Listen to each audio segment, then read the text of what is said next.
বন্ধুরা, আজকে আমি আপনাদের মাঝে চলে আসলাম ঈশ্বরদী স্বনামধন্য স্কুল অ্যান্ড কলেজ। সেটি হচ্ছে ঈশ্বরদী সরকারি সারমারিওয়াড়ি মডেল স্কুল অ্যান্ড কলেজ। এই পুরো কলেজটা আমি আপনাদেরকে আজকে ঘুরে দেখাবো। বন্ধুরা, আমরা এখন এই সারামারোয়ারি হাই স্কুল অ্যান্ড কলেজের ভিতরে প্রবেশ করতেই সামনে দেখতে পেলাম একটি শহীদ মিনার এবং পাশেই রয়েছে একটা মসজিদ। এই মসজিদটা এখন নতুনভাবে সংস্কার করা হয়েছে। এটি আগে এরকম ছিল না, এটার উন্নয়ন করা হয়েছে। এবং পাশেই দেখতে পাচ্ছেন খুব বিশাল বড় একটা প্লেগ্রাউন্ড। বন্ধুরা, এই জায়গাটা খুবই মনোরম একটা দৃশ্য। এখানে আসলেই অতীতের কথা মনে পড়ে। বন্ধুরা, আমি যে এখন দাঁড়িয়ে আছি এটা হচ্ছে এই স্কুল অ্যান্ড কলেজে ঢোকার হচ্ছে গেট। দেখতেই পাচ্ছ কেসি গেট বন্ধ রয়েছে, কারণ আজকে হচ্ছে শনিবার, শনিবারে বন্ধ থাকে, শুক্র শনি দুদিন ছুটি। এই স্কুলে ক্লাস 6 থেকে দশম শ্রেণী পর্যন্ত পড়ালেখার ব্যবস্থা রয়েছে এবং কলেজ সেকশনটা রয়েছে ওই দিকে। ঠিক আছে, এবং এই পাশে দুপাশে রয়েছে ফুলের বাগান। এদিকে ফুল গাছ লাগানো রয়েছে, এদিকে ফুল গাছ লাগানো রয়েছে। আসলে এখানে আসলে সেই এখানকার একটা যে ফিল এখন মনে পড়ে। এখানে আমার বন্ধুরা যারা পড়ছো তারা ভিডিওটি দেখলে অবশ্যই ফিল করতে পারবা। এবং এখানে অনেক বড় ভাই বিরাদার রয়েছে যারা এখান থেকে পাশ করে বের হয়েছে, এবং আমার বাবাও কিন্তু এখান থেকে পড়ালেখা করে বের হয়েছে। এই সরকারি সারামারোয়াড়ি মডেল স্কুল অ্যান্ড কলেজটি 1917 সালে প্রতিষ্ঠিত হয়েছে এবং কলেজ সেকশনটি 2000 সালে প্রতিষ্ঠিত হয়েছে। আজকে আমি ভিতরটা দেখাতে পারলাম না, অন্য একদিন আমি দেখানোর চেষ্টা করব। এখন আমি আপনাদেরকে হাঁটতে হাঁটতে দেখাচ্ছি পিছন সাইডটায় আমরা যাব। পিছন সাইডটায় রয়েছে খুব সুন্দর একটা পুকুর এবং খুবই মনোরম একটা দৃশ্য। 2011 সালে এই বিদ্যালয়কে মডেল স্কুল হিসাবে সরকারি স্বীকৃতি দেওয়া হয়। বর্তমানে বিদ্যালয় শাখায় মাত্র 16 জন শিক্ষক এবং 1311 জন শিক্ষার্থী রয়েছে। কলেজ শাখায় 20 জন শিক্ষক এবং 750 জন শিক্ষার্থী রয়েছে। বর্তমানে উপজেলার নির্বাহী অফিসার শাকিল মাহমুদ এই বিদ্যালয়ের গভর্নিং বডির সভাপতি পদে রয়েছেন। ঈশ্বরদী শহরের প্রাণকেন্দ্রে 8.19 একর জমির উপরে বিদ্যালয়টি অবস্থিত। এখানে 150 ফুট প্রশস্ত এবং 180 ফুট দৈর্ঘ্য বিশিষ্ট একটি খেলার মাঠ রয়েছে। এছাড়া বিদ্যালয়ে একটি সমৃদ্ধ লাইব্রেরি ও বিজ্ঞানাগার রয়েছে। 2017 সালের জানুয়ারি মাসের প্রথম দিকে শতবর্ষ উদযাপিত হয়।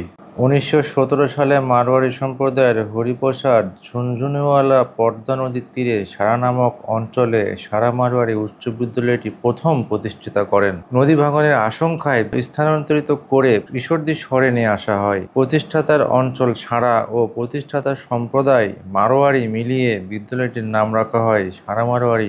দাঁড়িয়ে আছি আমাদের এই সারা মারোয়াড়ি হাই স্কুল অ্যান্ড কলেজের পিছন সাইডটা। আসলে এই যে এই রুমটা দেখতে পাচ্ছ বন্ধুরা, এটা হচ্ছে ক্লাস 9 ক্লাস আমাদের। এখানকার আমাদের অনেক স্মৃতি রয়েছে। আমরা এই ক্লাসটার নাম দিয়েছিলাম ভাঙা বয়স, যারা 2006 সালের আমাদের স্মৃতি এবং কি পরিমাণ দুষ্টাঙ্গ জড়িয়েছিল। এবং বন্ধুরা, পাশেই দেখতে পাচ্ছেন পুকুর। এই পুকুরটা এখন বাণিজ্যিকভাবে মাছ চাষ করা হয়, আগে সেভাবে চাষ করা হতো না। দেখতে পাচ্ছেন পুরোটা নেট দিয়ে দেওয়া হয়েছে। এই জায়গাটি এসে আমরা একসময় প্রচুর আড্ডা দিছি। একসময় ঘন্টার পর ঘন্টা এখানে ক্লাস এর ফাঁকে ফাঁকে এসে সময় কাটাইছি এবং টাইম পাস করছি। এই জায়গাটা দেখেই মনে পড়ে গেল সেই পুরোনো দিনের কথা। এবং ওই সাইডটা এখন বাড়ি হয়েছে, আগে কিন্তু বাড়িঘর ছিল না, পুরোটা কিন্তু ফাঁকা ছিল। অনেক কিছুরই ইমপ্রুভমেন্ট হয়েছে কালের বিবর্তনে। এবং ওই পিছন সাইডটা একটা হাসপাতাল, কামিনী হাসপাতাল নামে পরিচিত। এই হাসপাতালটাও খুব ভালো, অনেক চিকিৎসা ব্যবস্থা করা হয়। এবং পিছনে দেখতে পাচ্ছেন কড়ই গাছ। কড়ই গাছগুলো অনেক ছোট ছিল, এখন কিন্তু কড়ই গাছটা বড় হয়েছে। আসলে কোনো কিছুই ছোট থাকে না। এবং ওই পিছনে একটা বড় পুকুর রয়েছে, ওইখানেও খুব ভালো একটা পরিবেশ, আমরা ঘুরে দেখাবো। এই যে যে পুকুরটি দেখতে পাচ্ছি এটি আর একটা পুকুর, এবং এটাও এসএমআই স্কুলের পিছনটাতে। আসলে এই আমাদের হাই স্কুলটার দুপাশেই দুটো পুকুর রয়েছে। এই পুকুরটা অনেক আকর্ষণীয়, এখন বৃষ্টির কারণে অনেকটাই ভরে গিয়েছে দেখতে পাচ্ছেন এখানে, এবং মাছও রয়েছে এই পুকুরে। এবং খুবই মনোরম একটা পরিবেশ। এই পুকুর ধারেও আমরা অনেক সময় কাটাইছি।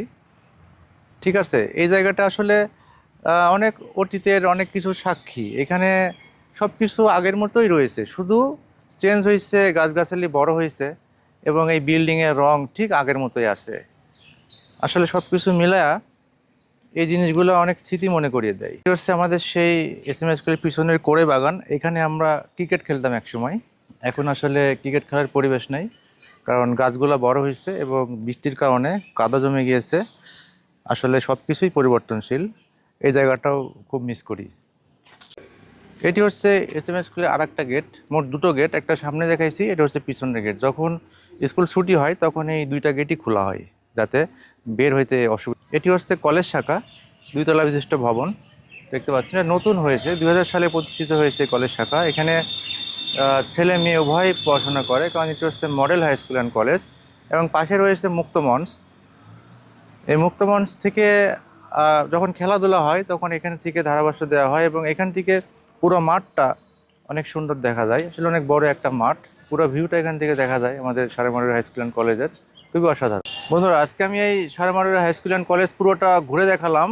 এই ভিডিওটি যারা দেখছো, অর্থাৎ যারা এই হাই স্কুল অ্যান্ড কলেজে লেখাপড়া করেছেন, তারা এই ভিডিওটি দেখলে অবশ্যই শেয়ার করবেন, কমেন্টস করবেন এবং ভালো থাকবেন, সুস্থ থাকবেন। পরবর্তীতে দেখা হবে অন্য কোনো ভিডিওতে। খুদা হাফেজ।